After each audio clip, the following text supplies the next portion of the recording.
కార్మికుల సంక్షేమం కొరకు నిన్నటి రోజు గౌరవ ముఖ్యమంత్రి రేవంత్ రెడ్డి గారు జీవోను జారీ చేయడాన్ని గల్ఫ్ కార్మికుల సంక్షేమం కోసం కట్టుబడి ఉన్న సెప్టెంబర్ 11వ తేదీన వారు ఇచ్చినటువంటి సమాచారం ప్రకారం జీవో రూపంలో సమస్య పరిష్కరిస్తున్న మాట నిలబెట్టుకున్నటువంటిది.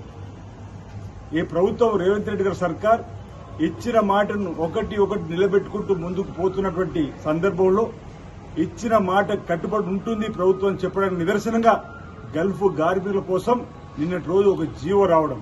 ప్రధానంగా గల్ఫ్ లో మరణిస్తున్నటువంటి ఎవరైనా గల్ఫ్కి వెళ్లిన వారు యోగ క్షేమాలతో తిరిగి ఇంటికి రావాల భగవంతుని ప్రార్థిస్తాం. కానీ ఏదైనా కారణాల వల్ల గల్ఫ్ లో మరణిస్తే వారి కుటుంబాలకు 5 లక్షల రూపాయలు ఎక్స్గ్రేషన్ ఇవ్వాలని చెప్పాలి.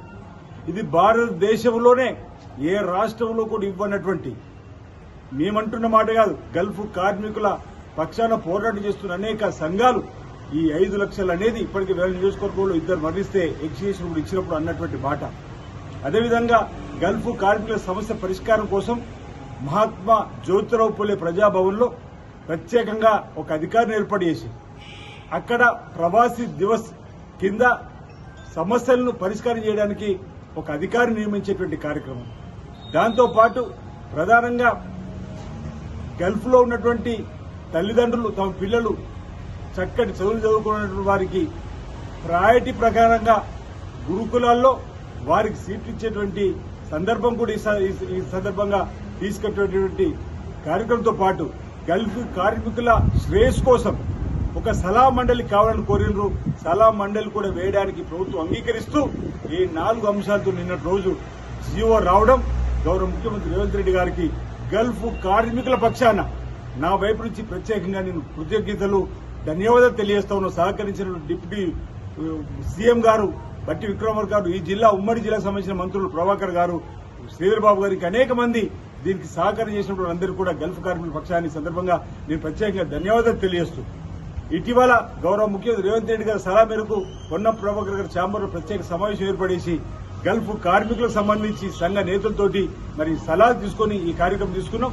రాబో రోజుల్లో మరిన్ని మెరుగైనటువంటి అంశాలతోని గల్ఫ్ కార్మికులకు అండగా ఈ రాష్ట్ర ప్రభుత్వం ఉంటుంది. ఆనాడు వైఎస్ రాజశేఖర ముఖ్యమంత్రి ఉన్నప్పుడు గల్ఫ్ లో మరణించిన 1 లక్ష రూపాయలు ఇచ్చినామంటే బొంబాయి భీవండి, సౌదీ, దుబాయ్ గల్ఫ్ బతుకులేనా, మేము వస్తే బడ్జెట్ లో వాళ్ళకి 100 కోట్లు కేటాయిస్తాం, 5 లక్షల రూపాయలు ఎక్స్గ్రేషన్ ఇస్తామన్నారు. 10 ఏళ్లైంది కేసీఆర్ సర్కార్. కేటీఆర్ యువరాజుగా ఉండి ఈ 9 సంవత్సరాల్లో 2000 పైచీలకు మంది మరణించిన పార్థివ దేహాలు శంషాబాద్ ఎయిర్పోర్ట్ ప్రకారం వస్తే ఒక్క కుటుంబాన్ని కూడా అన్నా పైసనివ్వని చరిత్ర బీఆర్ఎస్ పార్టీది. కేసీఆర్ది, కేటీఆర్, హరీష్ రావు అయితే ఈ రోజు ఇచ్చిన మాట, మేనిఫెస్టో ఇచ్చిన మాట ప్రకారం సెప్టెంబర్ 17 లోపల జీవో ఇస్తా అన్నాం. ఇచ్చిన మాట ప్రకారం గౌరవనీయులు ముఖ్యమంత్రి రేవంత్ రెడ్డి గారు జీవో ఇచ్చారు. అందుకే ఈ గల్ఫ్ కార్మికులందరూ కూడా మేము విజ్ఞప్తి చేస్తున్నాం, మీ సమస్యలను పరిష్కారం చేయడంలో ఏ ప్రభుత్వం ముందుంటుందని ఈ సందర్భంగా తెలియజేస్తా ఉన్నాను.